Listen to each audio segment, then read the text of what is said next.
C'est vendredi soir, il est 18h, c'est donc l'heure de votre grand talk show Automoto avec grandautomobile.fr et la bande AJM qui déborde d'expertes et d'experts automoto. C'est sur Maxi Martinique et c'est à l'hôtel Batelière. On peut s'applaudir si vous êtes d'accord. Merci à vous. D'énergie aussi. Yes. Allez, on en profite pour remercier Speedy Martinique, merci au Crédit Mutuel Antilles-Guyane, fidèle partenaire de l'émission, et merci à Dodge Ram Antilles. Notre fil rouge ce soir, c'est Bruno Saint-Fort, responsable d'Audi Martinique. On peut l'applaudir si vous êtes d'accord aussi. Alors on va dire c'est presque un habitué de l'émission, on commence à le connaître, on a été faire une spéciale même chez Audi, tout simplement parce qu'il y avait l'électrification qui arrivait justement pour la marque, alors depuis elle est bien arrivée, mais là ce soir on va parler d'un engin extraordinaire, d'une voiture hors norme, puisqu'il s'agit de l'e-tron, que je crois tout le monde commence à connaître, parce que tout le monde l'a vu à quelque part, en tout cas cette voiture. Il y en a déjà 2 de vendus en Martinique, il y en a d'autres qui sont prévus, et on va parler de ce modèle qui est 100% électrique, et ça tombe bien, parce qu'on va parler plutôt de transition écologique ce soir, d'économie de carburant, on va parler de toutes ces choses-là. Merci donc à Bruno d'être là et on discute tout à l'heure, on y revient sur cette voiture dans un petit moment. Nous aurons le plaisir de recevoir dans un instant, grâce à Clara Elmira, Jean-François Moreau, directeur régional de l'ADEME, l'Agence pour la transition écologique en Martinique. Nous parlerons d'une partie de son activité, on va dire, à travers cette responsabilité, c'est l'écomobilité sur notre île, mais pas seulement. Donc nous discuterons également avec les invités de Mélodie Mussing. Non, finalement, t'as pas l'invité. Et oui, normalement, on devait recevoir la Sarah, un expert de la Sarah, mais qu'on invitera une prochaine fois, effectivement. Il y a un empêchement, ça arrive. J'aborderai quand même les sujets des enjeux environnementaux autour de tout ce qui tourne autour du pétrole. Enfin, voilà. Donc la Sarah, donc la société sujet anonyme de la raffinerie des Antilles. Nous pourrons aller donc plus loin sur le sujet de la mobilité, de la transition écologique, on va dire. Et nous comprendrons sûrement comment la Sarah est un acteur majeur dans ce domaine. Puis nous arrêterons de nouveau sur Bruno Saint-Fort, responsable d'Audi Martinique, pour cette voiture 100% électrique, donc déjà hors norme, puisqu'on l'a dit tout à l'heure, puisqu'il s'agit donc de la splendide e-tron Sportback 55 S-Line Quattro de 408 chevaux et 444 km d'autonomie. Sacré véhicule, là. Donc c'est tout un programme. Est-ce que vous êtes d'accord sur cette idée-là? Oui, c'est pas mal. Hein. Ça roule, j'ai envie de dire. Alors, on présente qui sont là ce soir. Alors déjà, on a une absente, c'est Éléonore. Bon, elle s'est absentée. Ouais. Elle avait un mot d'excuse. Hein. C'est ça. Clara, elle est partie pour se marier, je crois. C'est ça? Exactement, oui. Elle va nous maudire quand elle va revenir. Donc elle a dû trouver un beau Normand ou un beau Breton, je sais pas. Ouais, exactement. Jimmy, c'est ça, non? Ouais, c'est ce qu'elle a dit apparemment. Elle donc, nous a dit que c'était son moi, frère. j'entends voir les photos. On n'a pas vu les photos du mariage ni de la réception, donc on sait pas encore. Mais Aucune bon, nouvelle. voilà. Aucune nouvelle. Elle nous a dit que c'était son frère, mais on a supposé que c'était pas ça. Et hein. depuis, zéro Pas de nouvelle. Zéro nouvelle. Elle a peut-être déjà divorcé. Va Éléonore, savoir, si c'est tu nous possible. entends, fais C'est un signe. scandale, Éléonore, d'avoir divorcé déjà. On en profite pour présenter donc Clara Elmira, notre chroniqueuse préférée. On peut l'applaudir. Stéphanie Rome, la spécialiste des essais hors normes. Mélodie Mussig, tous d'ici le matin. Et ouais, sur Maxi Martinique, programme RMC. Et Jimmy Tomer, Merci spécialiste de des nouveau. essais automobiles. Une équipe quasiment au complet sur le champ de bataille. Alors, avant de démarrer cette émission, j'ose brandir mon cintre. Alors, on va parler d'un sujet qui est moins rigolo et même un petit peu étonnant, puisque l'avortement aux États-Unis, la décision de la Cour suprême est tombée. Ultime étape de 50 ans d'attaque contre l'IVG. Et c'est les conservateurs qui ont gagné. Et donc, aux États-Unis, maintenant, chaque État peut décider par lui-même si il va. Il y en a déjà 9 qui l'ont interdit. Voilà. Donc, en fait, on se retrouve dans un pays coupé en deux. Donc, il y a une partie qui est plutôt pour continuer à laisser les femmes utiliser leur corps comme elles le désirent. Et puis une autre partie qui malheureusement... certains prévoient même de les empêcher d'aller dans les États à côté. Voisins. C'est dramatique. Si c'est vraiment dramatique. Pour avancer voilà. des droits des femmes. Alors pourquoi ce cintre? On peut l'expliquer, Mélodie? Oui, alors pourquoi le cintre? Bon, ça c'est terrible à expliquer, hein, mais non, mais on peut donner 2 mots. Oui, c'est juste que des femmes dans les pays où c'est interdit, illégal d'avorter, elles se servent du cintre pour arracher l'utérus, le fœtus finalement de l'œuf, l'utérus. on peut le dire. Hein, voilà, avec le cintre, donc hyper violent, et finalement c'est devenu du coup le symbole finalement pour revendiquer ce droit à l'avortement. Oui, parce que les 3/4 du temps elles meurent en fait. Hein. Et effectivement, il faut le dire, des milliers de femmes, en fait, les conservateurs brandissent le droit à la vie. finalement en interdisant l'avortement, alors que des millions de femmes meurent en avortant illégalement dans des conditions misérables. Il y a plus de femmes qui avortent dans des pays où c'est interdit que dans les pays où c'est autorisé. Voilà. Alors, on est dans une situation quand même assez extraordinaire où on a le premier pays démocratique au monde, on va dire, qui verse dans ce genre de décisions qui sont vraiment insupportables. Heureusement, la France relève un peu le débat. Je ne sais pas si vous avez entendu cette semaine, puisque le gouvernement va proposer une loi qui va tenter de faire rentrer le droit à l'avortement dans la Constitution française. Donc, bon, ce tant mieux. Espérons, parce que ça a déjà été tenté en 2018 sans succès. Bon, vu la situation actuelle politique, c'est une bonne chose d'avoir au moins une décision très positive qui pourrait aller dans le servir bon d'exemple. Et puis de l'autre côté, on a quand même un pays qui agresse un autre pays, l'Ukraine. Et donc on a encore une fois là une situation de guerre qui est terrible et qui va tomber sur qui va être un problème pour nos économies. Et donc ça me permet justement de rentrer dans le cœur de notre émission, particulièrement avec Monsieur Moreau de l'ADEME qui s'occupe de la transition écologique. On va le présenter dans un moment. Mais moi, je voulais rappeler que le 4 avril 2022, le GIEC, le groupe d'experts intergouvernemental, je vais y arriver, sur l'évolution du climat. Oui, merci. Je t'en prie. Donc, a sonné le signal d'alerte concernant le réchauffement climatique. Sur son rapport, celui-ci indique qu'il faut limiter le réchauffement climatique sous la barre des 1,5 degrés. On en est loin, je crois. Il est donc plus qu'urgent d'inverser la tendance en 2025 et pour ne pas avoir à subir les dérèglements climatiques déplorables, bien sûr. L'une des raisons pour lesquelles le réchauffement climatique s'est accentué, c'est l'utilisation des véhicules thermiques provoquant la pollution de l'air. Donc bien sûr, vous le saviez, l'Europe préparait donc sa loi pour stopper les véhicules thermiques. C'est fait, donc la loi a été votée.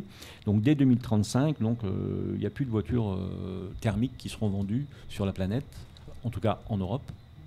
Pour être plus concret. Oui, en Europe. Voilà. Alors bon, c'est vrai que c'est un petit peu contredit, c'est un petit peu, les Américains en particulier nous disent oui, mais vous ne prenez pas en compte l'ensemble du cycle de vie d'un véhicule, c'est-à-dire à partir de la construction jusqu'à l'utilisation finale, etc. Donc c'est ce qu'on appelle l'analyse du cycle de vie, dans sa globalité. Donc on reproche à l'Europe de regarder que la sortie à l'échappement finalement. Donc bon, c'est vrai que les constructeurs aussi sont pas très contents et voilà, tout ça pose pas mal de problèmes. Ceci dit, reste le problème de la pollution de la planète, du dérèglement climatique et des solutions qu'il faut absolument trouver. Alors immédiatement, cette loi européenne finalement propose à la sortie que 2 types de motorisation possibles, c'est-à-dire le 100% électrique, on va plutôt là-dessus, et puis sûrement l'hydrogène qui arrive tout de suite derrière. Et donc, la première question qu'on peut poser, c'est peut-être Clara qui va d'abord présenter l'ADEME. Oui. Et puis après, on se lancera dans un petit débat si Monsieur Moreau est d'accord. Avec plaisir. Apparemment, tout le monde est d'accord. Tout va bien. Alors, Jean-François Moreau, directeur régional, on l'a dit, de l'ADEME depuis 12 ans dans la fonction. Ouais. Vous étiez d'abord en Hexagone et puis vous êtes en Martinique depuis 6 ans, si je ne m'abuse. Et l'ADEME est engagée depuis une trentaine d'années maintenant dans la lutte contre le changement climatique et la dégradation des ressources. Et c'est l'agence, on l'a dit, de transition écologique. Donc, est-ce que vous pouvez déjà, dans un premier temps, dans les grandes lignes, nous expliquer le rôle de l'ADEME à l'échelle de l'environnement et plus précisément sur la Martinique ? Ouais, l'ADEME, c'est un établissement public qui existe depuis 30 ans, qui a d'abord bâti sa réputation sur les questions d'économie d'énergie. Oui. L'ADEME a vu le jour après les différents chocs pétroliers, notamment celui de 1975. Donc d'abord les économies d'énergie et puis la gestion des déchets à l'échelle des territoires. Et puis au fil de l'avancée des connaissances, d'une meilleure compréhension des phénomènes, le champ d'intervention de l'ADEME s'est élargi à quasiment toutes les thématiques en lien avec l'environnement, le recours aux énergies renouvelables, le transport, la mobilité, le changement climatique, l'urbanisme. Enfin voilà, une palette de thématiques assez vaste aujourd'hui. Et donc notre agence, elle a 2 missions principales et elle essaye de marcher sur ces deux jambes. La première, c'est une agence experte. Et donc, on propose un conseil complètement objectif, complètement gratuit aux collectivités, aux entreprises, aux associations qui souhaitent mener des actions dans ce sens. Et ensuite, notre deuxième pied, c'est le fait de pouvoir accompagner financièrement les projets et de faire qu'à l'échelle des territoires, des projets se concrétisent, notamment des projets d'investissement, des projets structurants pour le territoire, sur l'ensemble de ces sujets. D'accord, donc finalement, c'est des sujets qui nous concernent tous au quotidien. Bon, là, on va parler, on l'a dit plus précisément, du véhicule électrique. C'est le sujet qui nous réunit ce soir. Donc 2035, Jean-Marc l'a dit, c'est la deadline pour les véhicules thermiques. Quels sont les avantages et inconvénients du véhicule électrique aujourd'hui? Alors déjà à l'échelle de l'utilisateur, dans son quotidien, mais aussi à l'échelle environnementale. Ouais, le premier intérêt aujourd'hui, il est d'abord financier. Si on fait une première comparaison basique, aujourd'hui, recharger un véhicule électrique, une petite citadine française pour 300 km d'autonomie, c'est environ 7,50 €. Là où pour faire les mêmes 300 km, le passage à la pompe sera facturé autour des 30 €. Donc, en première analyse, pour le conducteur lambda, forcément, il y a ce signal prix à la recharge ou à la pompe qui fait la différence. L'idée, malgré tout, et comme ça a été évoqué tout à l'heure, c'est d'essayer d'envisager ces coûts sur l'ensemble de la vie du véhicule et de comparer à la fois les solutions thermiques et les solutions électriques sur l'ensemble de cette vie-là, en intégrant certes le carburant, mais aussi l'entretien, la maintenance, l'assurance pour les véhicules électriques, la location des batteries, l'installation des bornes de recharge. Et même lorsqu'on fait ce bilan, eh bien, le bilan est encore favorable aux véhicules électriques. Donc voilà, côté utilisateur, le bilan financier reste très favorable. Et quand on voit le coût du baril de pétrole, le coût des énergies fossiles aujourd'hui, cet écart en faveur de l'électrique, il va encore se creuser. D'un point de vue environnemental, là aussi, il y a peut-être une petite nuance à apporter. C'est-à-dire que ce qui fait la différence, c'est la manière dont vous produisez l'électricité qui va recharger votre véhicule. D'accord. Et ce pourquoi, jusqu'à présent, en Martinique, il y a une relative réticence des institutionnels à avoir une vraie politique de déploiement du véhicule électrique, c'est que aujourd'hui, notre production électrique, elle est encore à 80% produite à partir d'énergie fossile. Et donc, ça ne semblait pas opportun, tant que le mix énergétique n'était pas plus décarboné, plus vert, avec un plus grand recours aux énergies renouvelables, de se lancer tête baissée dans le déploiement du véhicule électrique et de mettre tous nos œufs dans le même panier. Pour autant, la tendance dans l'Hexagone comme en Martinique, elle est à la croissance des parts de marché, on le verra. Mais pour revenir sur les avantages environnementaux, donc, un véhicule électrique, concernant le CO2, les émissions de carbone, ce n'est qu'un report des émissions du pot d'échappement aux cheminées de Bellefontaine ou de Fort-de-France. Ça, oui. Donc sur les émissions de CO2, on est à parité. Enfin, il n'y a pas d'avantage en faveur du véhicule électrique. Pour autant, le véhicule électrique, ça n'émet pas d'oxyde d'azote. Ça émet très peu de particules, hormis celles liées à l'usure des plaquettes de frein ou des pneus. Et puis, en avantage induit aussi, il y a quand même le sujet du bruit. Surtout en environnement urbain, c'est du bruit et des nuisances en moins. Donc, ce qu'il faut retenir, c'est que le véhicule électrique, ça a du sens, surtout si le mix énergétique est à base d'énergie renouvelable. Et nous, c'est ce qu'on essaye de développer aujourd'hui. On a essayé d'introduire cette idée-là et progressivement soutenir des bornes de recharge véhicules électriques alimentées par du photovoltaïque, soit en ombrière, soit sur bâtiment, où le photovoltaïque va à la fois répondre aux besoins de consommation du bâtiment, mais aussi de la recharge du véhicule électrique. Parce qu'aujourd'hui, la qualité de l'air, elle est quand même en dessous des normes européennes en Martinique. Du coup, est-ce qu'il y a des grosses avancées, des préconisations pour pouvoir justement faire en sorte d'ajuster les choses? Malheureusement, oui, comme vous le disiez, la Martinique est concernée par un contentieux avec l'Europe sur l'émission de différents polluants, et notamment les particules. Alors certes, il y a le sable, la brume de sable du Sahara, mais il n'y a pas que ça, et notamment à Fort-de-France, il y a cette problématique d'émissions de particules liées au trafic. Bon, là, on ouvre un petit peu le champ sur d'autres sujets, mais ce qu'il faut retenir, notre sujet, c'est le véhicule électrique. Mais aujourd'hui, remplacer un véhicule thermique par un véhicule électrique ne résoudra pas tout, et notamment la question des embouteillages et de l'encombrement de nos routes le matin et le soir ici en Martinique. Nous, ce qu'on défend, c'est certes les solutions technologiques, mais ce n'est pas que ça, c'est repenser la mobilité dans son ensemble. D'abord tenter de faire les déplacements courts de quelques centaines de mètres, de quelques kilomètres, à pied, à vélo, vélo assistance électrique, parce qu'on sait que le relief en Martinique, il y a les mornes, c'est particulier, donc on ne peut pas demander aux gens de prendre leur vélo sans voie réservée, sans cette assistance électrique. Donc c'est à repenser la mobilité. Pour ces petits déplacements, les solutions simples. Pour des déplacements quotidiens, éventuellement le véhicule électrique, éventuellement les transports en commun. Donc étoffer l'offre de transports en commun, routier, maritime.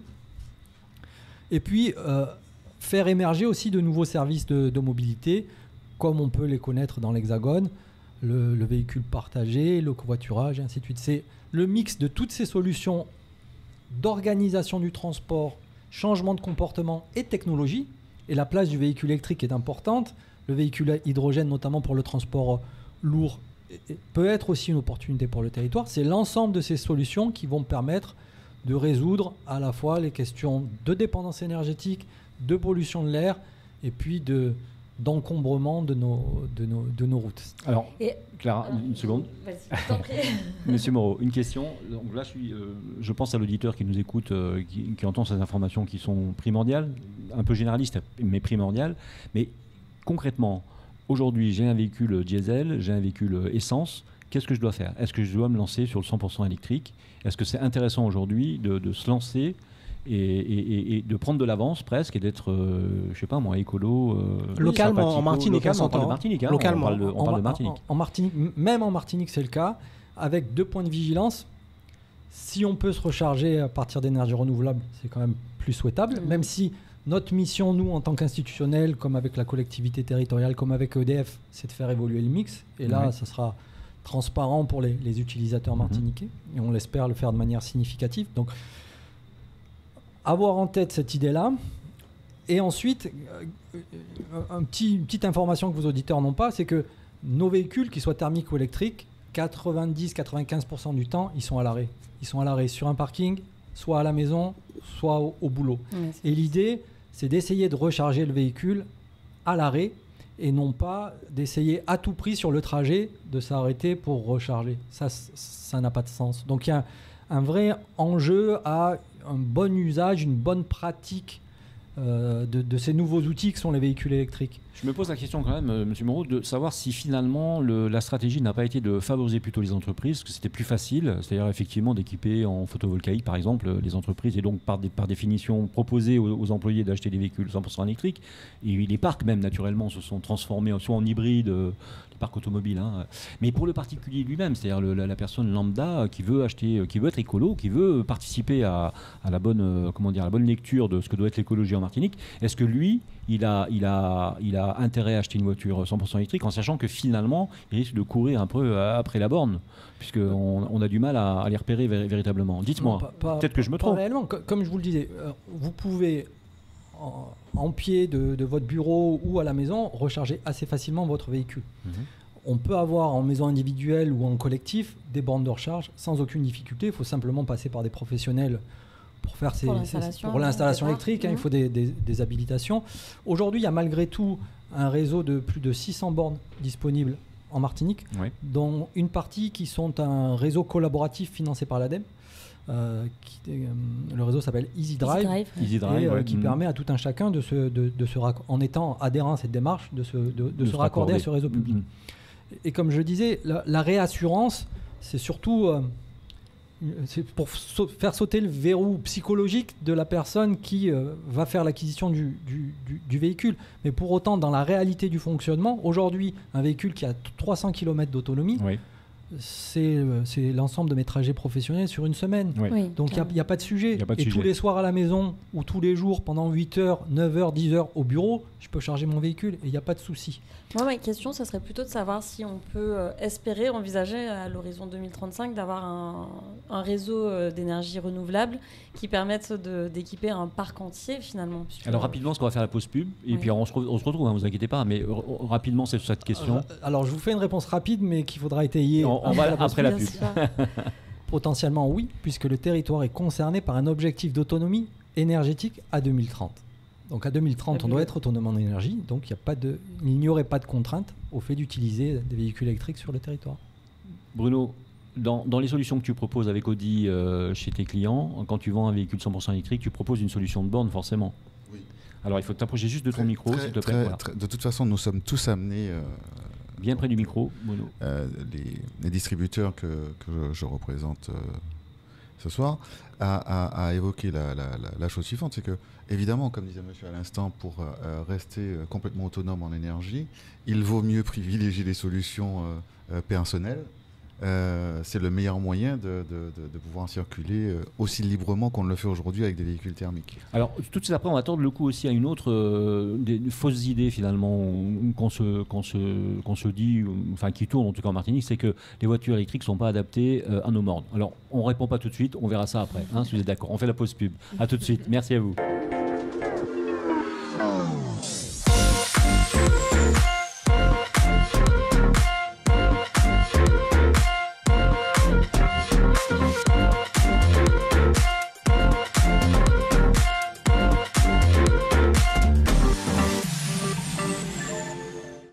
Et oui, vous êtes bien avec la grande émission, le grand talk show Automoto sur grandautomobile.fr avec la bande AJM, je l'ai dit tout à l'heure déjà, hein, qui déborde d'expertes et d'experts. Clara disait qui déborde d'énergie. On a envie de dire ça, hein, mais c'est vrai en plus. Hein. Allez, on remercie Speedy, l'hôtel Batelière qui nous reçoit. Merci au Crédit Mutuel Anti-Guyane. Merci à Dodge Ram Antilles, véhicule de l'émission Notre Fil Rouge, Bruno Saint-Fort. On peut l'applaudir. On applaudit également François Moreau, directeur régional de l'ADEME. Merci à lui d'être présent. Allez, on essaie de tordre le cou à une mauvaise idée qui circule depuis longtemps déjà, hein, mais c'est une vieille idée mais qui persiste. C'est de dire oui, mais en Martinique, le 100% électrique c'est pas bien parce qu'on a des mornes, alors du coup la batterie s'use vite et puis on n'a pas assez d'autonomie. Alors Bruno, tu peux nous répondre. Alors, et combien on a dit 444 km d'autonomie pour l'Audi e-tron. C'est cela. On va reparler de l'autonomie du modèle que je viens présenter ce soir, mais avant tout, il faut bien savoir quelque chose, c'est que lorsqu'on a commercialisé les premières voitures électriques, la technologie évoluant tout le temps, ces premiers modèles jouissaient d'une autonomie très faible. Donc quand on annonçait des autonomies de l'ordre de 200 km, 250 km, évidemment avec la chaleur, l'hygrométrie, le relief, l'autonomie annoncée n'était pas vérifiée par les utilisateurs, d'où une certaine déception pour les premiers.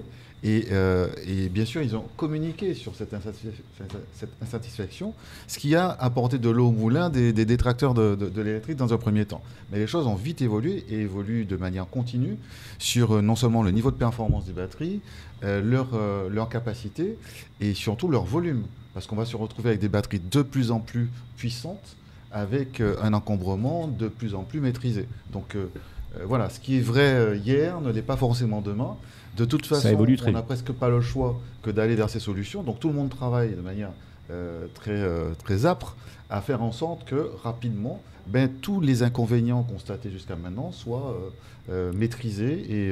Moi j'ai une toute petite question par rapport à ça qui ne vous concerne pas forcément directement, mais oui. Bon, en un sens oui. C'est justement après, les batteries, je crois que c'est à peu près 7 ans si je ne m'abuse. Une dizaine d'années maintenant, une bonne dizaine d'années. Ouais. Mais une fois que tout le monde sera équipé, il va falloir les recycler. Est-ce qu'il y a des choses qui sont prévues justement pour pouvoir gérer Oui. Comme le disait monsieur, les questions relatives à la production, l'impact de la production des batteries et leur recyclage ont largement progressé. D'abord dans des démarches d'éco-conception, et puis là aussi les filières de recyclage sont en train de se structurer. L'ADEME fait un travail spécifique, notamment à l'échelle des Antilles-Guyane, sur cette question. Et puis surtout, ça a aussi un intérêt sur nos territoires ultramarins de donner une seconde vie à ces batteries. Ces batteries-là, qui n'auront peut-être pas n'auront plus en fin de vie, entre guillemets, en fin de première vie, toutes les caractéristiques pour être utilisées au sein d'un véhicule, rendront beaucoup de services, notamment en stockage de l'énergie et stockage d'énergie solaire. Donc voilà, c'est une boucle assez vertueuse et de nouvelles perspectives qui s'ouvrent à ces solutions de stockage. Mais c'est bien qu'on le sache parce qu'effectivement, on ne se pose pas vraiment la question dans le détail et ça permet à tout le monde de comprendre finalement comment ça va se passer derrière, puisqu'on se pose la question de comment on stocke tout ça chez nous. Alors Clara, si tu es d'accord, si vous êtes d'accord messieurs, on va aussi parler un petit peu d'énergie fossile. Oui, on va parler un petit peu alors on aurait dû recevoir normalement un des responsables de la SARA qui n'a pas pu venir, on le redit, mais c'était pas volontaire, c'était vraiment un souci de dernière minute. Alors est-ce qu'on peut parler un petit peu aussi de cette partie-là? Oui, je viens un peu compléter finalement notre sujet sur l'électrique.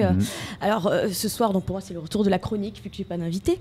Et finalement, donc j'ai envie de raviver un peu l'engagement de nos auditeurs en dressant un portrait rapide et succinct et très général des enjeux environnementaux auxquels sont confrontés tous les acteurs qui gravitent, j'ai envie de dire, autour du pétrole.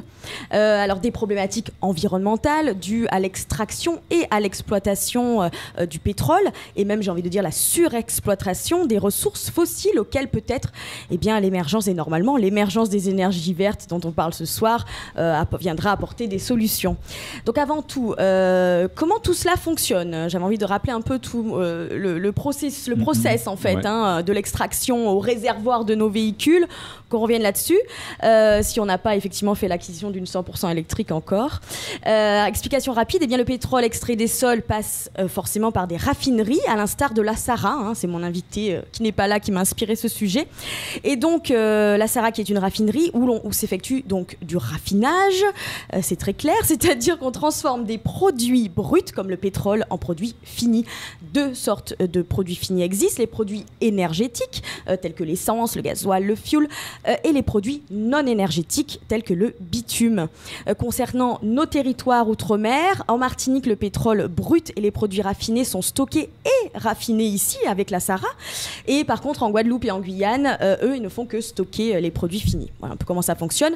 En plus de tout cela, l'usine de transformation du pétrole dispose d'infrastructures telles que les pipelines et en français gros tuyaux et qui servent à c'est pas du tout ça non mais en quelque sorte, et qui servent à acheminer ces produits pétroliers donc raffinés de l'usine vers les lieux de consommation, donc nos stations. Et en Martinique, il y en a 13, et ça je l'ai appris du coup en préparant ce sujet. Il y a 13 pipelines entre Fort-de-France et le Lamentin. Bref, donc on remercie quand même la SARA malgré tout de s'assurer de notre approvisionnement en pétrole, puisque même si on est écolo, jusqu'ici sans ça, on serait venu à cheval ce soir. Voilà. Donc maintenant, je vais vous faire un petit bilan des impacts environnementaux de ce mode de consommation contre lequel les défenseurs des énergies nouvelles se soulèvent de manière générale. Je trouvais ça bien d'en parler avec vous ce soir parce que quand on parle d'électrification, de l'électrique de l'automobile, on pense plutôt à la combustion, finalement, le pétrole lors de sa combustion, et donc à la pollution des moteurs thermiques, des moteurs au pot d'échappement, au pot d'échappement. Alors qu'en fait, l'impact environnemental commence bien avant. Il prend son point de départ dès l'extraction dans les puits de pétrole. Alors, je ne vais pas faire une tribune et en dire trop, c'est tellement large comme sujet. Mais à titre d'exemple, par exemple assez parlant, aux États-Unis, des études ont montré que même les puits de pétrole abandonnés, qui ne fonctionnent plus, continuent d'émettre du méthane, donc ce gaz à effet de serre très polluant. Donc imaginez quand ces puits sont actifs.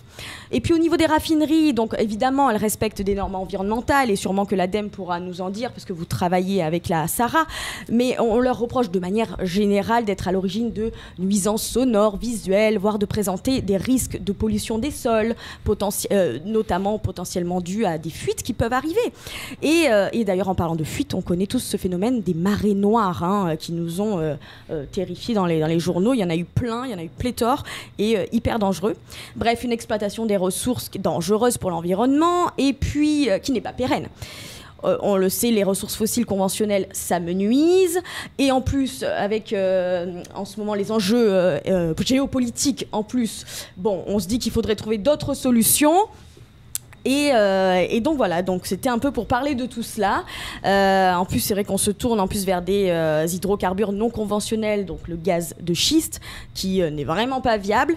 Enfin, il y a tout ça derrière. Voilà, j'avais envie de rapporter un peu toute cette réalité. Non, mais c'est bien, cet éclairage est intéressant. Ça rappelle qu'effectivement, on ne travaille pas pour rien, que l'ADEME n'est pas là pour rien. Un système qui s'effondre un peu, finalement. Et qu'il y a une vraie transition écologique qui doit se mettre en place. Mais justement, il faut rappeler aussi que cette semaine, donc la semaine dernière plutôt, les trois grands de l'énergie, c'est-à-dire EDF, Engie et Total, ont déjà demandé, dans le contexte actuel, aux Français de réduire leur consommation. Donc je suppose que ça concerne aussi les départements d'outre-mer.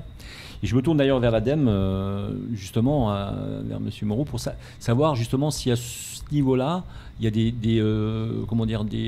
mises en place particulières sur le contexte, donc, où il va falloir peut-être faire des économies dès la rentrée. En fait, c'est une donnée qui est une mission qui est importante pour nous depuis toujours, la question des économies d'énergie. C'est-à-dire que ce sera la production d'énergie renouvelable couvrira d'autant plus facilement les besoins que ces besoins seront réduits. Et donc ici, en Martinique, mais dans tous les territoires ultramarins, il y a peut-être une absence de prise de conscience que les économies d'énergie, ce n'est pas que l'hiver dans l'Hexagone. Aujourd'hui, on a des besoins en rafraîchissement, en climatisation qui sont extrêmement importants. Et à l'année, oui. Exactement. Et donc, se protéger du rayonnement solaire, isoler sa maison, mettre des brasseurs d'air, mettre des brises-soleil sur les fenêtres, mettre des fenêtres double, triple vitrage, ça a du sens même ici. Et aujourd'hui, que ce soit la collectivité territoriale, EDF, avec un dispositif qui s'appelle le cadre de compensation, EDF fait souvent des publicités pour des primes sur les équipements électroniques et du quotidien efficace. Eh bien, il y a aussi des primes pour pouvoir s'isoler, pour pouvoir acheter des ouvrants performants, pour pouvoir recourir à des brasseurs d'air. Et donc, cette politique de maîtrise de la demande en énergie, pour nous, c'est la priorité. Oui. Et de la même façon, voilà, on parlait tout à l'heure de l'objectif d'autonomie énergétique à 2030. L'ADEME, qui est une agence experte, a fait sur tous les territoires d'outre-mer et sur la Corse des scénarios prospectifs pour savoir si cet objectif était tenable. Et en Martinique, il est tenable à 2 conditions. La première, c'est d'avoir une politique de maîtrise de la demande en énergie sur tous les secteurs d'activité. Et maîtriser la demande en énergie, c'est pas retourner à la bougie, c'est d'être conscient de nos impacts et de revenir à des pratiques de bon sens, et puis peut-être avoir des process industriels plus efficaces, qui gaspillent un petit peu moins l'énergie, être conscient que notre habitat, nos logements, nos bureaux, il y a aussi des enjeux d'efficacité énergétique autour de ça. Donc la première condition, c'est ça, c'est de poursuivre ces efforts d'abord pédagogiques et puis de soutien financier pour faire que le grand public, les entreprises soient dans cette politique de maîtrise de la demande en énergie. Et ensuite, avoir un mix énergétique le plus diversifié qui s'appuie sur toutes les filières possibles et tous les potentiels énergies renouvelables du territoire. Le solaire, bien entendu, à la fois photovoltaïque et thermique, l'éolien, la géothermie. On a la chance sur le territoire d'avoir des ressources géothermiques qui pourraient permettre de la production de froid, qui pourraient permettre de la production d'électricité. Travailler également peut-être à une filière biomasse, c'est-à-dire exploiter la biomasse locale, les bois, les haies, les résidus de certaines activités, notamment des distilleries, à des fins énergétiques. Il y a des choses qui sont mises en place déjà là-dessus ? Alors, aujourd'hui, on a une centrale cogénération qui est celle d'Albioma au Galion, qui aujourd'hui s'approvisionne majoritairement de biomasse importée et qui vient d'Amérique du Nord, si ma mémoire est bonne, mais qui, dans le cadre de son contrat d'autorisation, a pris des objectifs d'intégration de biomasse locale. Et donc l'idée, c'est vraiment de structurer, parce que cette filière, elle n'existe pas aujourd'hui en Martinique, structurer cette filière et faire qu'il y ait des entreprises, petites, moyennes, grandes, qui travaillent à mieux exploiter nos forêts, mieux exploiter nos domaines agricoles et à produire un combustible de qualité qui puisse alimenter Albioma et peut-être demain d'autres installations. Alors, on va revenir, Clara, sur ton sujet.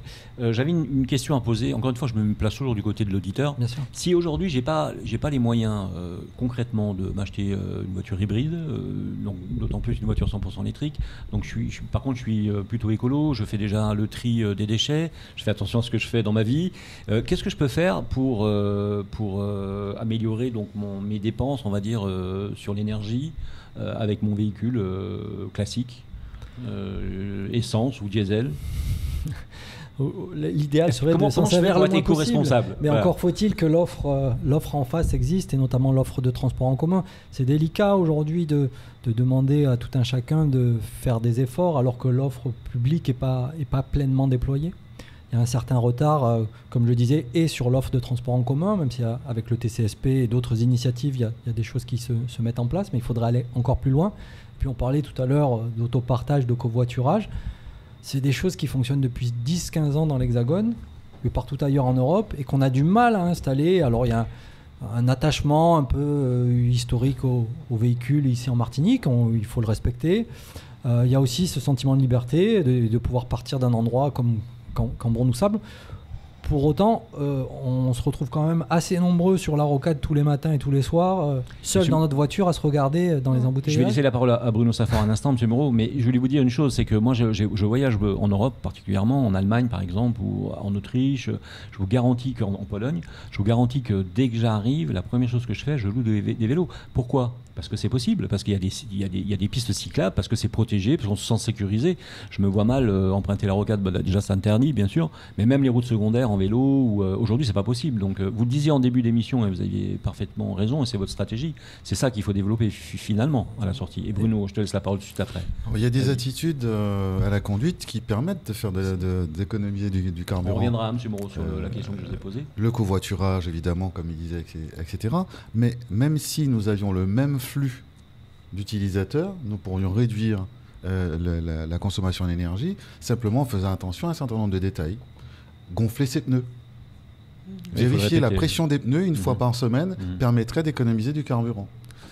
C'est-à-dire qu'en fait, il faut avoir une conduite éco-responsable. Oui, et la conduite éco-responsable qui est avoir un aussi état d'esprit nécessaire, en fait. Voilà, dans la gestion de l'énergie sur un véhicule électrique, a aussi un impact et des effets sur la consommation d'un véhicule thermique. Je parlais de la pression des pneus, je parlais de la manière d'utiliser le véhicule. Accélérer à tout va sans en avoir le besoin grève forcément la consommation et de manière très sensible. On ne s'imagine pas que ça peut aller jusqu'à 10, 15, des fois 20%. Surtout qu'on est dans une ligne qui est merveilleuse, magnifique. Je reviens un peu au terre-à-terre ou au terre-mer, comme vous voulez, mais c'est tellement magnifique qu'on se demande comment la prise de conscience n'est pas... alors elle l'est sur les 50 pas géométriques, on l'a vu, c'est une île qui est restée, on va dire presque sauvage entre guillemets, et tant mieux, il ne faut pas que ça bouge. On a une prise de conscience là-dessus, mais on n'a pas de prise de conscience sur les déchets qu'on déverse aussi sur les routes ou à côté de la déchetterie parce que c'est fermé. Voilà, enfin tout ce qu'on ramasse ou qu'on voit. Moi qui tourne beaucoup, puisque je fais des essais automobiles, je vous garantis qu'il y a parfois des spots sur une semaine sur deux que je suis obligé de nettoyer parce que mon spot il est magnifique, mais voilà, il est plein de déchets au moment où j'arrive. Donc tout ça me laisse penser qu'il faut, je reviens à vous Monsieur Moreau, une prise de conscience je veux dire redoutable du particulier, mais est-ce que ça passe pas par la communication, est-ce que ça passe pas par l'éducation, on va dire, par la communication? Est-ce que ça passe plus par des institutions plutôt que par les particuliers aussi? Excusez-moi, mais chacun doit jouer son rôle et c'est Monsieur Moreau qui parle de l'ADEME. Il faut aussi accepter les changements de comportement, mais pour faire changer les comportements, il faut en face une offre et puis il faut surtout une prise de conscience. Aujourd'hui, pourquoi les gens sont peut-être moins sensibles aux questions énergétiques? Parce qu'elles ne sont pas perceptibles. Vous parliez tout à l'heure de déchets sur le bord de la route. Les gens, ils sont plus sensibles. Lorsqu'il y a un dépôt sauvage, on peut interpeller notre élu et on exige que ça disparaisse dans les jours qui suivent. Les questions énergétiques aujourd'hui, jusqu'à très récemment, il n'y avait pas de signal prix, puisqu'il y a un dispositif qui fait que, quel que soit l'endroit, en France, on paye l'électricité le même prix, alors qu'en Martinique, produire le même kilowatt, ça coûte 2 à 3 fois plus cher que dans l'Hexagone. Donc le signal prix n'existait pas. Et ensuite, ces effets du changement climatique qu'on commence à voir maintenant, l'érosion du littoral, la montée des eaux, et puis des phénomènes météorologiques un peu comme ce soir, plus intenses. Voilà, on commence à les ressentir, mais jusqu'à très récemment, tout ça était complètement imperceptible. Et donc les gens, pas de signal prix, pas de signaux visibles, et forcément les gens un peu moins sensibles à tout ça. Pas forcément de choses accessibles aussi pour pouvoir changer son comportement. Stéphanie. Oui, non, je vais intervenir sur la partie éco-conduite, donc conduire de façon économique économique par rapport à l'environnement. Stéphanie, on peut peut-être recentrer ce que tu fais un petit peu pour qu'on comprenne pourquoi tu vas intervenir. Oui, parce que je fais de la sécurité routière, je fais de la formation aussi, et que je suis enseignante de la conduite, et donc bien évidemment on parle d'éco-conduite. Et c'est vrai qu'au niveau des entreprises, il y a quand même un investissement à ce niveau-là, mais au niveau particulier, c'est vrai qu'on n'est pas tellement sensible, on a encore ce frein, on va dire très culturel, de se dire, ben voilà, je vais me déplacer pour 5 km, 15 km, je préférais prendre ma voiture. Néanmoins, ça commence à bouger, c'est vrai, timidement, comme par exemple les mères de famille qui vont se regrouper pour pouvoir amener les enfants dans une activité ou une autre. On avait essayé aussi une plateforme, on va dire, où on faisait du covoiturage, mais pareil, c'est timide, et quand ça commence, on se dit, ben oui, mais il part à telle heure, il n'est pas disponible, donc ben, finalement, je vais prendre ma voiture. Et c'est vrai que même si on passe à de l'électrique, vous avez déjà fait une explication là-dessus, et c'est vrai qu'on y part, mais il y a toujours cette histoire de comportement. Et le changement de comportement va mettre du temps à se mettre en place. Et juste signaler que, par contre, les personnes, elles sont vraiment intéressées à pouvoir prendre le vélo, à pouvoir prendre les transports en commun. Quand on fait les formations, ils me disent, mais oui, nous, on n'a pas de problème. Mais faut-il encore que ça puisse fonctionner correctement? Rendons à César quand même, malgré tout, messieurs, mais on revient après le spot publicitaire. Hein. Mais rendons à César ce qui appartient à César malgré tout. Je ne sais pas si ça peut se dire en Martinique, mais on le dit quand même. Pourquoi ? Parce qu'on regarde quand même les chiffres et on a un doublement des ventes de véhicules hybrides rechargeables et électriques en 2021. Alors bien sûr, c'est sûrement sous la pression des aides gouvernementales, mais il y a quand même aussi une prise de conscience. Alors il y a un effort des constructeurs, évidemment, qui sont eux poussés de toute façon à l'extrême, à l'hybride et à l'électrique, voire à l'hydrogène. Mais quand même, en Martinique, ce sont les chiffres de l'INSEE, on a un doublement des ventes de véhicules hybrides et rechargeables. Donc merci Bruno, bravo, puisque tu participes finalement à l'évolution. Pour une très faible part pour l'instant, j'en suis malheureux d'ailleurs. Notre héros. Oui, c'est vrai que les chiffres sont assez, présentent des progressions assez spectaculaires, mais c'est vrai que quand on part de zéro, au début, l'équipement est plutôt voilà, mais malheureusement la réalité, j'ai entendu le discours de monsieur à l'instant sur le cheminement en fait et toutes les étapes par lesquelles nous devrons passer. Ouais. Il se trouve que malheureusement je suis un petit peu moins optimiste que lui sur le déroulement de ces différentes phases. Pourquoi ? Parce qu'on se heurte de plus en plus à des contraintes industrielles qui n'étaient pas prévues, et le contexte malheureusement il participe malheureusement un peu trop, et donc au quotidien, notamment pour nos distributeurs, mais la réalité est compliquée, parce que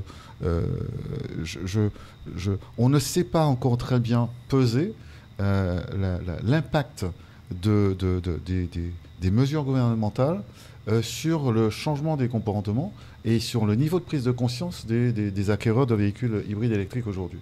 On y revient, on fait une pause pub. À tout de suite.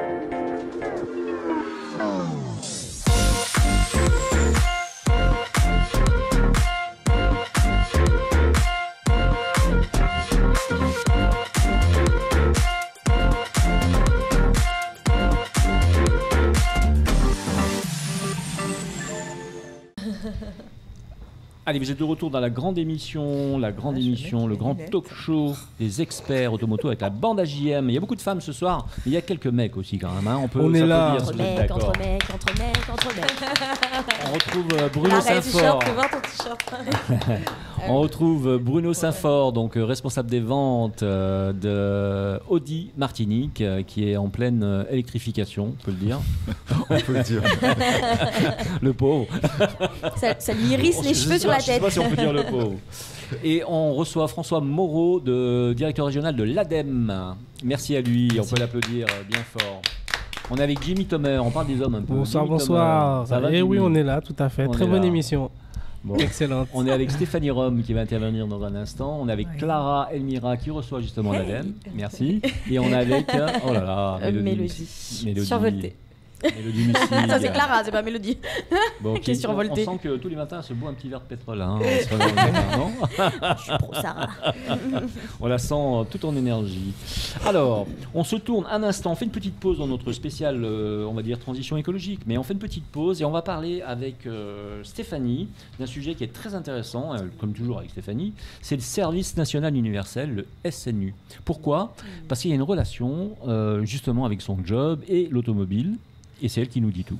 Oui, mais au-delà de ça, le service national universel, on peut parler de séjour de cohésion, on peut parler de valeurs citoyennes, et donc on peut parler aussi de comportement, donc apprendre à respecter l'autre, donc on a parlé d'avortement, apprendre à respecter l'environnement, donc on a parlé avec l'ADEME, et puis parler de mobilité, on a parlé avec Audi. Donc en fait, mon lien est tout à fait, comment on va dire, adapté, parce que finalement, le SNU s'adresse à tous les jeunes Français âgés de 15 à 17 ans. Et en fait, c'est de retrouver les valeurs citoyennes. Donc, à partir de ça, on a mis en place donc 4 objectifs. Faire vivre les valeurs républicaines, renforcer la cohésion sociale, développer une culture de l'engagement et accompagner l'insertion sociale et professionnelle. Alors, ça veut dire... sur ce sujet, tu es en plus formatrice, hein, on est d'accord ? Exactement. Voilà. Donc, j'ai formé donc, des enseignants à la conduite pour pouvoir animer les ateliers. Un atelier qui était spécialement, donc, qui nous concernait spécialement, c'était Sur ma route. Et Sur ma route, finalement, la thématique, c'est de faire de la sécurité routière ou d'aborder la sécurité routière autrement. Et comment est-ce qu'on va aborder avec des jeunes de 15 à 17 ans ? On va parler de leurs émotions, on va parler de leurs besoins et on va parler de leur mobilité. Et l'objectif, c'est de pouvoir justement avoir un comportement adapté à nos nouvelles valeurs, à notre nouveau fonctionnement, pour pouvoir être des citoyens de demain responsables. Donc dans l'écomobilité, si je comprends bien, finalement, ça permet d'apprendre, sous le réserve de l'acceptation de François, finalement, ça apprend aux jeunes une éco-responsabilité, finalement, à quelque part, d'entrée. On ne va pas dire que ça apprend, on va dire que ça leur permet de réfléchir sur leur façon de se déplacer et de penser autrement. Voilà comment on change les choses, non ? Oui, peut-être. Voilà, c'est vraiment ça. C'est-à-dire qu'on n'impose pas, mais on amène à la réflexion. Je suis un jeune, j'ai besoin de me déplacer, soit pour mes études, soit pour mes activités sportives et culturelles. Qu'est-ce qui est mis en place et comment est-ce que je vais aborder les choses ? Après, je vais passer mon permis, puisque c'est spécial sécurité routière, le module donc, sur lequel je suis intervenue. J'ai la possibilité dans une auto-école de pouvoir passer un permis avec une formation véhicule thermique et de faire une formation avec véhicule hybride. Pas totalement électrique pour l'instant, mais hybride. Et à ce moment-là, je suis déjà dans un engagement aux citoyens. C'est un peu la récompense finalement, non ? C'est ça, si je fais mon SNU, j'adhère un petit peu aux valeurs de la nation, on va dire. Exact. Mais derrière, j'ai quand même quelques avantages aussi. Alors les avantages que nous avons, enfin les avantages qu'ils ont, on va dire, c'est dans un premier temps 1 an d'inscription pour pouvoir faire la formation au code de la route, donc sur une plateforme. Et puis le premier examen qui est donc gratuit pour pouvoir passer son code de la route. Voilà. Mais ce qui est important surtout, c'est de retenir que le service national universel, c'est bénévole. C'est ce sont des jeunes qui ont envie de s'engager. Et puis, l'objectif aussi, c'est de pouvoir réunir toute cette communauté diverse et de pouvoir faire en sorte de pouvoir cohabiter, d'apprendre de l'autre pour pouvoir finalement mieux le respecter et apprendre des valeurs. Donc c'est pour ça que j'ai voulu parler du SNU. Eh bien, on peut l'applaudir parce que c'est une belle intervention. Merci. Il y a beaucoup de gens qui ne connaissent pas. J'espère qu'il y a beaucoup de jeunes qui nous écoutent. Et faites le CNU, vous verrez. Oui, donc il y a 2 sessions, une qui est déjà passée et une qui va se faire en juillet. Donc vous pouvez vous inscrire sur snu.gouv.fr. Alors, je sais que Clara a une question à poser, mais elle va attendre 3 secondes, simplement parce qu'on va revenir. Non, mais je sais que tu es impatiente. On va revenir à François Moreau. On rappelle que l'ADEME en Martinique participe donc à la mise en œuvre de politiques publiques dans les domaines de la maîtrise de l'énergie, des déchets et plus globalement du climat et de la transition énergétique et écologique. C'est un peu pour ça qu'on vous a invité ce soir. Hein, c'était l'objectif. Donc l'ADEME, de par ses missions confiées par le Code de l'environnement, est un des opérateurs clés de l'État pour entraîner la société dans la transition écologique, c'est ça, hein, c'est ça, tout à fait. Comme je le disais tout à l'heure, en soutien, en accompagnement à tous les acteurs, collectivités, entreprises, petites, grandes, moyennes, la sphère associative aussi, qu'on soutient pas mal. Tout à fait. Et donc, une petite équipe, mais relativement efficace sur le territoire. Alors, quand on regarde quelques-unes de vos actions soutenues, vous avez maîtrisé l'énergie dans les bureaux, on en a parlé, dans les commerces, dans les ateliers de production, dans les exploitations agricoles, qui doivent être un peu énergivores aussi, sûrement. Oui, la question de la gestion des déchets aussi sur les exploitations agricoles est extrêmement importante. produire et utiliser les énergies renouvelables. Donc on en a parlé largement là. Oui, soutien aux différentes filières. Voilà. On a vu aussi réduire le coût de mes déchets. Donc ça, c'est une façon aussi d'être peut-être aussi éco-responsable. Réduire mes déchets.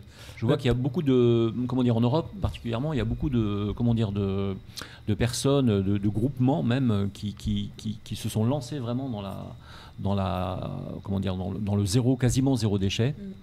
Ça aussi, c'est une prise de conscience peut-être en Martinique. On est une société de surconsommation.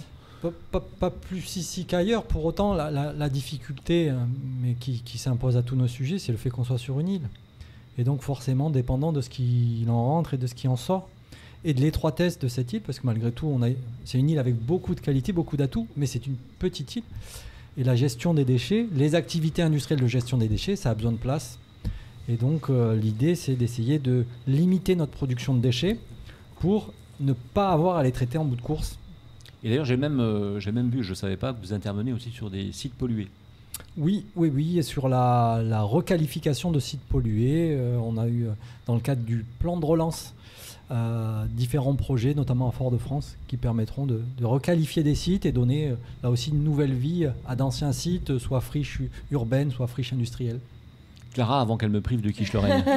Je fais un petit rétro-pédalage, parce qu'on a parlé de SNU, on a parlé de comportement citoyen et d'éco-conduite. Est-ce que sur le véhicule électrique, on a la possibilité d'avoir un comportement par rapport à son chargement, par exemple? Est-ce qu'il y a des heures où c'est plus indiqué? Est-ce qu'il y a une façon de conduire qui permettrait de recharger plus facilement la batterie aussi? Oui, les préceptes d'éco-conduite sont valables aussi bien sur un véhicule thermique que sur un véhicule électrique. Avec le même objectif, préserver l'autonomie du véhicule, que ce soit un véhicule essence, diesel ou un véhicule électrique. Donc ces préceptes-là, il faut essayer de sensibiliser. Il n'y a pas d'accélération intempestive, pas de freinage brusque. Voilà.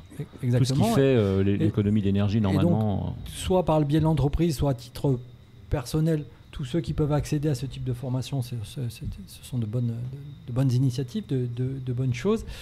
Et puis je pourrais juste dire à Clara, quand tu vas faire tes courses, si tu as un véhicule électrique ou bien thermique, mais plutôt électrique, tu te mets sous un arbre et puis tu fais quelques mètres pour pouvoir aller au supermarché, ne pas se garer tout de suite devant le supermarché au soleil. Comme ça t'évitera justement d'utiliser la clim. Donc oui, quel que soit le véhicule, c'est des comportements et puis optimiser le véhicule au maximum. Et puis sur les bonnes pratiques de recharge, exact. Voilà, aujourd'hui, même si on a un mix pour lequel on a un petit peu plus d'énergie renouvelable aujourd'hui, à peu près 20%, un mix électrique. Pour autant, il y a des moments charnières, notamment la pointe du soir où tout le monde rentre à la maison, tout le monde allume la télévision, la vaisselle, ci, là. Et donc, essayer d'éviter ce moment-là pour recharger le véhicule, donc le faire à d'autres heures. Mais comme je vous l'ai dit tout à l'heure, ce véhicule, il est immobilisé 90% du temps à différents endroits. Donc finalement, éviter cette pointe de 19h, c'est pas si compliqué que ça. Ça demande juste un petit peu de discipline. D'organisation. Alors, juste une précision, et ça me ça semble important par de rapport à ce que vous demandiez à l'instant. Sur les véhicules électriques, vous avez la possibilité de brancher votre voiture quand vous arrivez à 19h, par exemple, mais de ne déclencher la charge qu'à partir d'une certaine heure. On peut, via une minuterie, déclencher le début de la charge et sa fin. Donc là encore, tout est là. Ça vient étayer ce que disait monsieur. Et puis on a aussi le déploiement de bornes dites intelligentes qui communiquent notamment avec les services d'EDF, qui permettent à distance de piloter la borne et de faire que la recharge ne soit déclenchée qu'à certains moments. Donc à la fois les véhicules sont intelligents, mais les bornes le sont également. François Moreau, vous restez avec nous, si vous êtes d'accord, encore un petit moment. On va se tourner maintenant vers Bruno Saint-Fort pour parler d'un véhicule vraiment exceptionnel. Alors on a tout vu, on a beaucoup essayé chez Audi, mais là on tombe sur un véhicule hors norme, déjà dans ses lignes qui sont juste splendides. Je veux parler donc de l'e-tron Sportback 55 S-Line Quattro. Donc 100% électrique, évidemment, c'est d'actualité dans cette émission. 408 chevaux quand même, malgré tout. Donc je suppose répartis sur les roues avant et les roues arrière. Donc, comme c'est une tradition chez Audi. Voilà. Audi qui a inventé d'ailleurs le 4 roues motrices. Et 444 km d'autonomie. Donc c'est une S-tronic, bien sûr. Donc elle fait 12 chevaux. Donc voilà, on a essayé ce modèle. On a des images qui défilent sur la vidéo pour ceux qui ont la chance d'avoir la télévision. Je ne sais pas s'il y en a beaucoup. Si, sûrement. Sur grandautomobile.fr. Tu peux nous parler un petit peu de cette continuité finalement dans la sortie des véhicules électriques d'Audi qui a commencé largement il y a 2 ans, on va dire, hein, mais avec une vraie arrivée en 2021, un peu plus même, oui. Enfin, je parle de la Martinique, hein, bien sûr. Alors, nous sommes fiers enfin de recevoir le premier modèle 100% électrique chez Audi. C'est un moment que nous attendions depuis longtemps. Et comment ne pas être heureux que ce soit avec le e-tron Quattro, qui est la première full électrique commercialisée chez Audi, qui est sortie déjà depuis quelques temps en Europe et ailleurs, et qui enfin nous parvient sur la Martinique. Cette arrivée préfigure l'arrivée d'autres modèles de taille un peu plus raisonnable, je vous l'accorde, puisque cet e-tron Quattro ne fait pas moins que 4,90 m, donc c'est un beau morceau, évidemment très logeable, avec un très familial finalement, voilà, qui ravira les plus exigeants en matière d'espace, mais avec une envergure qui ne passe pas inaperçue. 4,90 m, ça commence à faire pas mal. Évidemment, tout le meilleur de la technologie chez Audi a été maintenu sur ce modèle, à savoir les 4 roues motrices. Enfin, une autonomie significative, 444 km, ça n'est pas rien, et tout cela avec 408 chevaux, ce qui non plus ne laissera pas sans fin les plus exigeants en matière de puissance et de réactivité. Alors il faut quand même noter, et c'est le cas de la plupart des véhicules électriques, que sur cette technologie, le couple est extrêmement présent, donc la capacité à l'arrachement est importante, mais les vitesses de pointe restent raisonnables. Sur un véhicule de 408 chevaux, on a 200 km/h de vitesse de pointe, donc ce n'est pas très... oui, comparé à d'autres modèles, évidemment, c'est sûr. Très, très important. Mais c'est adapté au territoire aussi. Hein. Alors, c'est adapté à l'utilisation qu'on veut en faire, surtout. C'est donc rouler dans un confort, dans un silence, avec une grande autonomie, avec une capacité à l'accélération qui soit significative, mais sans pour cela atteindre des vitesses largement prohibées. Mais non, puisque tous nos auditeurs sont écolos, donc ils ne le font pas. Voilà, tout à fait. Et donc, voilà, nous sommes fiers de présenter ce modèle pour toutes ces raisons. Je vous invite d'ailleurs à venir le découvrir à la concession, parce que nous avons eu la chance, pour l'instant, d'en avoir que 2 exemplaires. Un qui a été livré et un qui est en passe de l'être. Donc pendant quelques jours, vous aurez la possibilité de découvrir la voiture de manière statique dans notre showroom.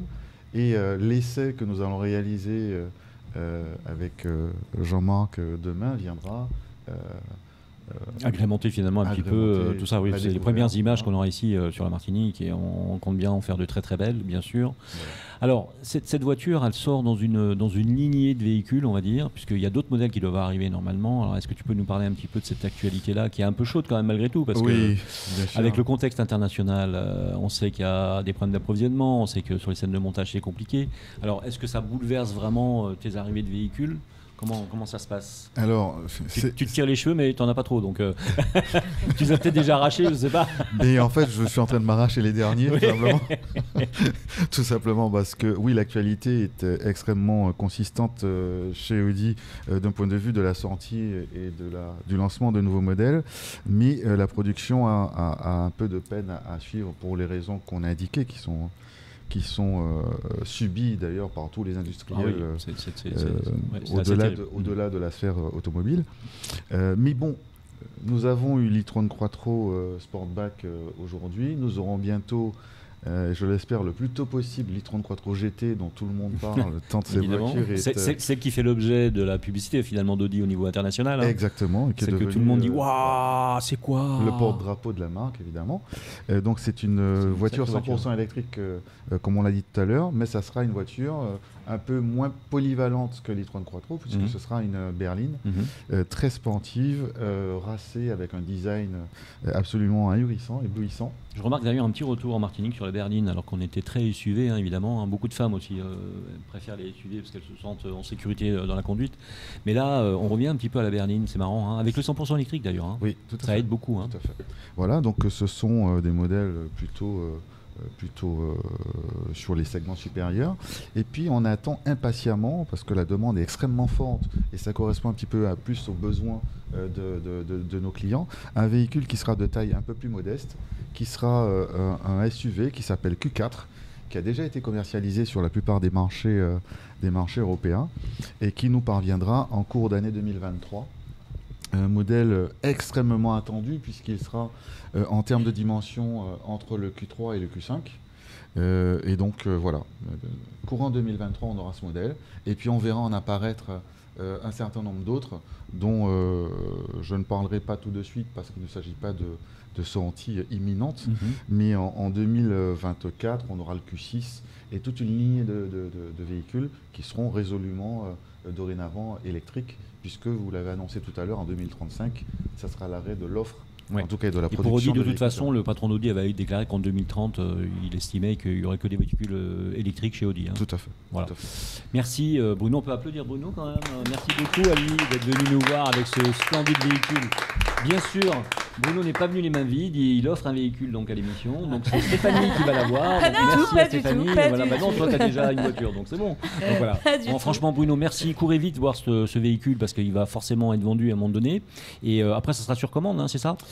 Disons que non, on en a déjà commandé un certain nombre. Oui. Nous attendons simplement qu'il soit produit. Qu'il soit produit, bien sûr. Évidemment, les délais sont. Par contre, je crois que Jean-Marc n'est pas disponible pour l'essai. Non, si, moi je suis bien disponible, il n'y a pas de doute. Je serais obligé de le remplacer. Je reviens à François Moreau un instant, donc directeur régional de l'ADEME. Merci Bruno encore, hein. De toute façon tu restes avec nous un petit moment.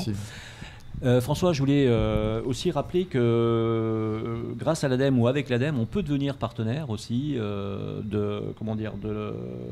d'une démarche environnementale si on a un projet. Oui, tout à fait. Alors si on est un particulier ou si on est une entreprise d'ailleurs, on peut contacter l'ADEME. Ah oui, tout à fait.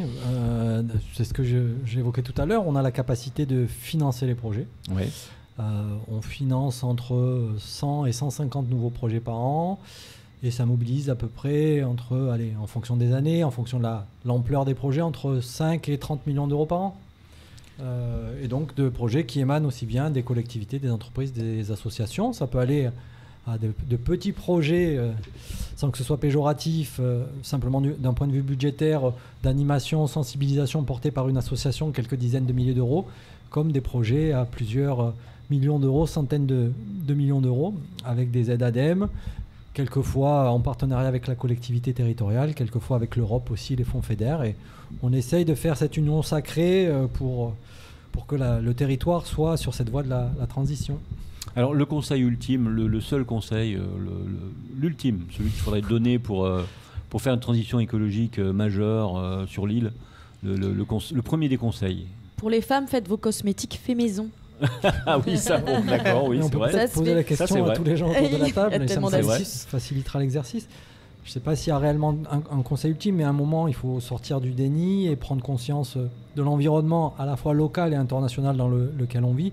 Je le disais tout à l'heure, on y a été confronté avec la crise sanitaire. Aujourd'hui, avec les enjeux diplomatiques et la guerre en Ukraine, on voit que les territoires insulaires doivent travailler à leur propre résilience.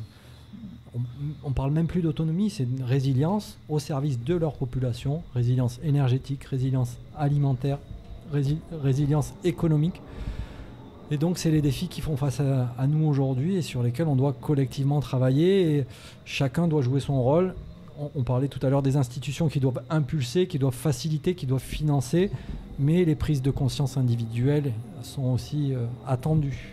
Alors, donc c'est effectivement une prise de conscience de toute façon individuelle, finalement collective, hein, parce que ça sera comme ça qu'on y arrivera, avec sans doute l'aide de l'ADEME, puisque c'est votre fonction. Et donc on remercie, si vous êtes d'accord, François Moreau d'être venu, directeur régional de l'ADEME. Merci à lui. Et oui, c'est déjà fini. Et oui, c'est déjà fini. Ça va tellement vite. Vous étiez avec le grand talk show, donc Automoto de grandautomobile.fr et la bande AJM. Et je ne vais pas dire qu'il déborde encore d'experts, mais oui, c'est vrai quand même. Hein, c'est vrai, complètement. Il y a beaucoup de gens qui nous envient quand même. Hein, moi et Jimmy, c'est vrai. Hein. N'est-ce pas? Dans la semaine, on nous dit quand même, c'est quand l'émission On m'appelle moi aussi pour me dire ah ouais, encore toi, encore vous. Et oui, mais le critère c'était l'intelligence. Hein, et voilà, et bah, ça marche. Hein, donc on peut aussi être beau et intelligent. C'est important. Donc voilà. Merci à Speedy Martinique, merci au Crédit Mutuel Antilles. Antilles-Guyane, fidèle partenaire. Merci à Dodge Ram Antilles-Guyane. Merci à notre fil rouge, Bruno Saint-Fort, responsable d'Audi Martinique. On peut l'applaudir si vous êtes d'accord. Merci encore à Jean-François Moreau, directeur régional de l'ADEME, l'agence de transition écologique. On peut dire merci aussi d'abord à Stéphanie pour son retour après. Elle est revenue avec nous. Avec de belles choses en prévision. Qui nous prépare un super Comme reportage. Est-ce qu'on le dit ou non, on le dit pas, allez, on le garde. On le dit pas comme d'hab. Mais on Et aura puis un sa super belle reportage. voix aussi. Hein. Ouais.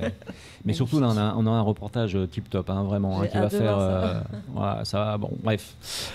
Nous sommes vendredi soir. Rappelez-vous que c'est sur Maxi, le programme RMC, donc c'est le sport tout le week-end. Mais rappelez-vous aussi que dès 6h du matin lundi, vous retrouvez sur Maxi Martinique et RMC Apolline de Malherbe, accompagnée de Charles Magnin. Vous le savez maintenant, pour la matinale info de 6h à 9h. Et à 9h, vous retrouvez le super Moscato Show avec le show, le sport le plus fou, on va dire, de France et de Navarre. Et donc avec bien sûr Vincent Moscato, entouré de toute sa bande. À la semaine prochaine. Merci à vous d'être venus. Merci à vous encore et à très vite. Ciao, ciao. À très vite. Merci, À Jean-Marc. vendredi prochain.